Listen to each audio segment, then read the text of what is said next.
hot. Sussexes come into conflict as Meg's embarrassed to not return to Archbishop Feud, has his ready.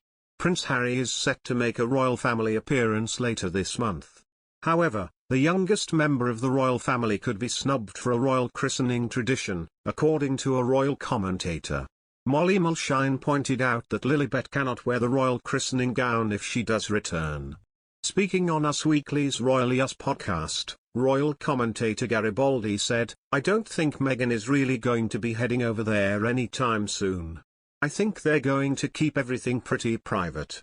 Who knows, they may have even done the christening because we haven't seen any photos or Meghan at all." Co-host Ms. Mulshine added, also Jonathan Saccardotti alluded last week to their claim that their wedding was held 3 days before the wedding with the Archbishop of Canterbury.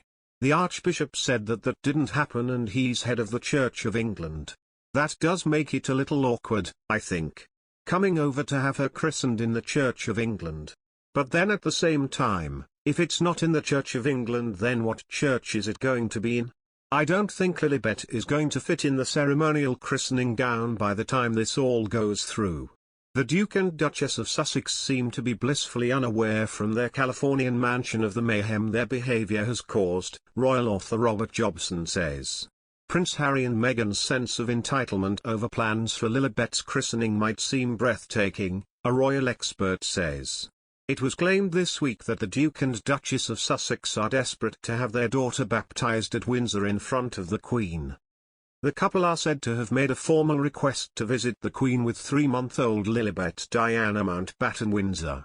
Their second child is already older than her brother Archie was at his Windsor Castle christening in July 2019.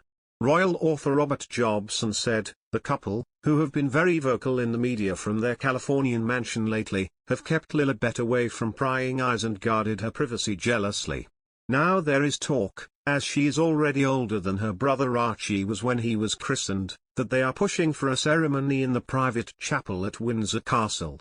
To some, the Duke and Duchess of Sussex's sense of entitlement might seem breathtaking. Mr. Jobson says reports of Harry and Meghan's hope for their daughter to get the full royal treatment for her baptism is baffling, given their recent comments. However, Meghan not heading to UK anytime soon, Duchess made it awkward with Archbishop. Co-host Molly Mulshine added, also Jonathan Saccardotti alluded last week to their claim that their wedding was held 3 days before the wedding with the Archbishop of Canterbury. The Archbishop said that didn't happen and he's head of the Church of England. That does make it a little awkward, I think. Coming over to have her christened in the Church of England. Her comments come after Meghan said nobody knew that the couple shared personal vows for just the two of us ahead of their eagerly anticipated wedding day in Windsor on May 19, 2018. It was thought it could not have been a legal ceremony as it lacked witnesses and a registered venue, and was instead likely to have been an informal exchange of vows. The Archbishop of Canterbury has since addressed for the first time the remark made by the Duchess of Sussex that she got married 3 days before her grand royal wedding. In an interview with La Repubblica, Mr. Welby was asked about what happened and he said the legal wedding was on the Saturday, adding, "But I won't say what happened at any other meetings." The Archbishop told the Italian newspaper, "If any of you ever talk to a priest, you expect them to keep that talk confidential. It doesn't matter who I'm talking to. I had a number of private and pastoral meetings with the Duke and Duchess before the wedding. The legal wedding was on the Saturday.